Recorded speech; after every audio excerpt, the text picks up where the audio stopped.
રમાનાથ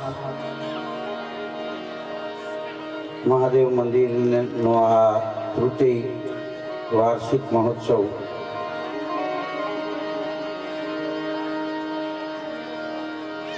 દર વર્ષે સુંદર આયોજન અહીં થાય છે.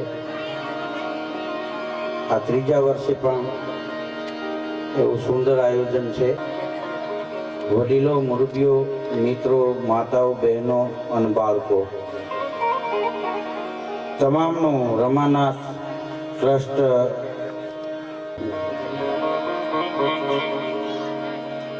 અહીંયા પૂજ્ય રાવત ભગત બાપાના દીકરા એટલે ચંદુભાઈ સાહેબ એ પણ અત્રે ઉપસ્થિત છે.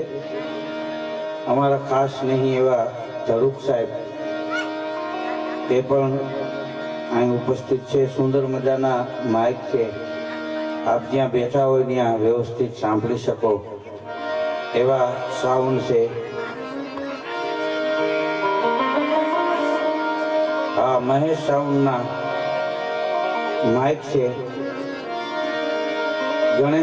ગણેશ વંદના અને ભગવાન ભોળાનાથને તો યાદ કર્યા, પણ માની સ્તુતિથી હું શરૂઆત કરું.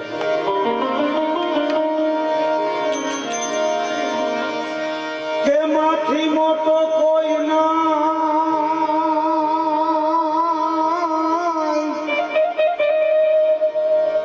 માથી મોટો કોઈ નહીં, જળધાર કે જગદીશ એ જુઓ સૌરે નમાવે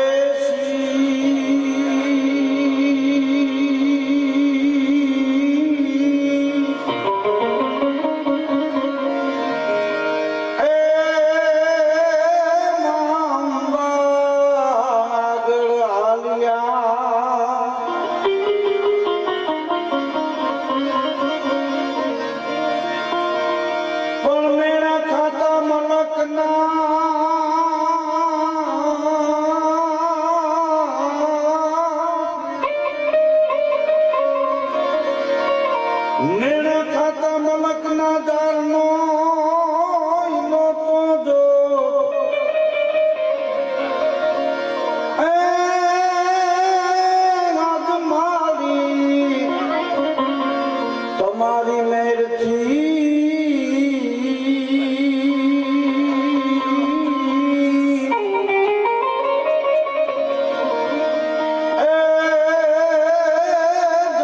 ભોગવે 56 ભોગ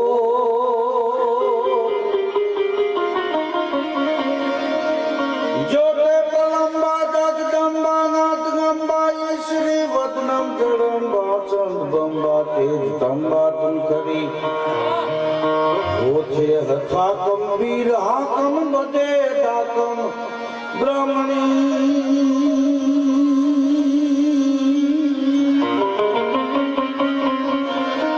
એ જગમાય પરચો તીજ જાહેર રાસ ગાવળ રમણી મારાસ ગાવળ એ રમણી દિલ પેટ ધારી દીવી કાયા જોગ માયા જન્મતી દમતી સકળ પરિતાપ તે પગ જગત સૌ નમતી હતી. ખમકારા કરતી ખોડલી ના પથ્થર ગુણ ગાતારિયા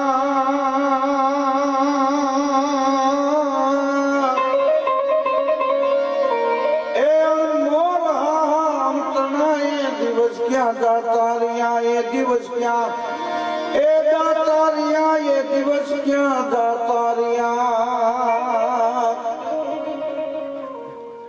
એક જગ્યાએ મેં માની સ્તુતિ કરી, માય માં બીજા વગડાના વા. બીજી વાત એ કરી, કીધું દીકરી વાલનો દરિયો છે. એક છોકરો ઉભો છે ને એવો મને કે દીકરો હું લોખંડનો હળિયો છે. કીધું તું તો ઘેરે જ વયો જાય. આ 21મી સદીના છોકરા. હા, પણ માનો સાક્ષાત્કાર જેમને કર્યો તો એવા નાથાભાઈ જોશી. હા, કોઈ જાહેરાત નહીં, કોઈ અતિશયોક્તિ નહીં, ક્યાંય જવું નહીં, પણ સત્ય કોઈ દી છુપાયું રહે નહીં. હા, એ ક્યાંય જાતા નહીં કે કોઈ એની જાહેરાત નહોતી ને તો એને ઓળખવા વાળા તો વિદેશ સુધી ઓળખતા. હા, એટલે આ રમાનાથ ટ્રસ્ટ એમને આભારી છે. એમને પણ હું યાદ કરું છું. મીઠી વાળા માનવી જગ છોડીને જાહે, કાગા એની કાન તેદી ઘેર ઘેર મંડાહે. માણસનું જીવતર એની સરખામણી ઉંમરની આરે ન થાય. કેવું જીવાય એની આરે થાય. આ સ્વામી વિવેકાનંદ, રામકૃષ્ણ પરમહંસ, હા એવો જ આ એક હંસ. હા, અહીં ગોંડલ આવો ને તો હંસ મળે કે ન મળે, પણ નાથાભાઈ જોશી જેવો કોઈ પરમહંસ મળી જાય 100%. હા, હંસલા હાલો ને હવે મોતીડા નહીં મળે. લોકો એને કોઈ દી ભૂલવાના નથી. હા, અને એની ચેતના અહીંયા ફરી રહી છે, એ 100%ની વાત છે. હા, એમાંય આ વાર્ષિક મહોત્સવ હોય ત્યારે ચોક્કસપણે એ ચેતના અહીંયા કોઈ ને કોઈ રૂપે આંટો મારી જાય. એમાં કોઈ શંકાને કોઈ સ્થાન નથી. અમુક વાતમાં શ્રદ્ધા જ હોવી જોઈએ. ઘણા નિવેદ કર્યા પછી ચપટી નખાવે, પૂગ્યા કે નહીં. એ તો આ પ્રસાદ લેવા આવ્યા, પ્રસાદ લઈને ઘેરે પહોંચી ગયા, નિવેદ ન પૂગ્યા હોય. હા હા, તમે પ્રેમથી માતાજી ની આગળ નિવેદ ધરાવ્યા અને પ્રસાદ વેચો, પછી એમાં શંકા કરવાની હોય? પૂગી જ ગયા હોય. હા હા, તમે દહીં ખાવા માટે દૂધમાં છાશનું મેળવણ નાખી દો, પછી શંકા કરવા ન હોય. જામી જાય એટલે સવારે જામી જ જાય. પણ ઘડીએ ઘડીએ છીપ ઉંચકાવીને ઘોકા માર્યા રાખો, જાયમુક નહીં તો ફેદેડા થઈ જાય, જામે નહીં. ખેડૂ વાવણી વાવી દે કે અઠવાડિયા મગફળી ઉગી જાય એટલે ઉગી જ જાય.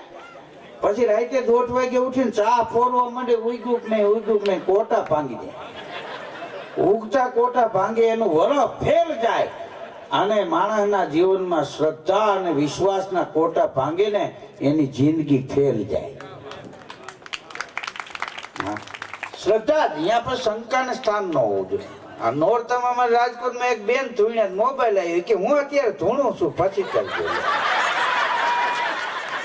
કાં ધૂણવાનું રાખો ને કાં મોબાઈલ રાખો, આ બે હારવા રહેવા દે. હા, આમાં શંકા કરવાની હોય. હા, આપણે ત્યાં એકેય ઘર એવું ન હોય કે માની પૂજા ન થતી હોય. હા, માંથી મોટો કોઈ નહીં, જળતર કે જગદીશ સૌ નમાવે શીશ, અંબાની આગળ આલિયા. અરે ખોળે તારે ખેલતા, અમે ઘૂમીને ઘૂઘવતા, ખોળો કુંદવા ને પાછા કરીને બાળક કાગડા. હા, જગતનું દર્શન માં કરાવે.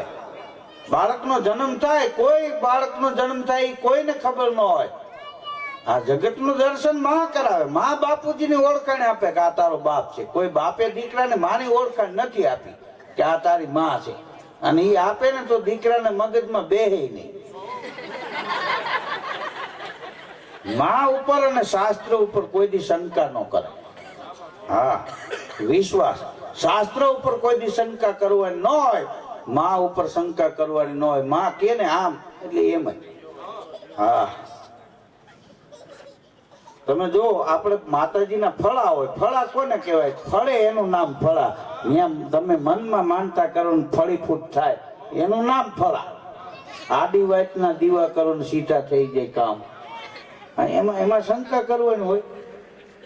રાતે 1:30 વાગી ગયો દીકરો ઘેરે ન આવે તો કુટુંબ વાળું કરીને હુઈ જાય. માં વાળું કરીને હુએ નહીં, વાળું કર્યા વિના જાગે. ભાણું તૈયાર રાખે, દીકરો આવે વાળું કરી લે, હુએ પછી હું આ માં બાપુજી જાગતા હોય તો લાકડી હાથ વગી કરીને જાગે કે આવે તો 2-3 નાખો ઉપા મોર. બે ના જાગવામાં આટલો ફેર.